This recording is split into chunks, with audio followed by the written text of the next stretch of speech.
മിന്നും മദീനയിൽ അന്തിയുറങ്ങും ത്വാഹ റസൂലുള്ളാഹ്. മദീന്റെ വരികൾ ചേർത്തിതാ നൂറെ ഹബീബല്ലാഹ്. പാവന ദീനിന്റെ കാവലായി വന്ന റസൂലുള്ളാഹ്. പരിശുദ്ധ ഖുർആൻ ഓതി പഠിപ്പിച്ച പുണ്യ റസൂലുള്ളാഹ്. മിന്നും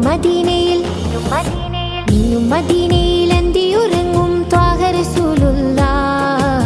മദീന്റെ വരികൾ ചേർത്തിതാ നൂറെ ഹബീബല്ലാഹ്. പാവന ദീനിന്റെ കാവലായി വന്ന റസൂലുള്ളാഹ്. പരിശുദ്ധ ഖുർആൻ ഓതി പഠിപ്പിച്ച പുണ്യ റസൂലുള്ളാഹ്.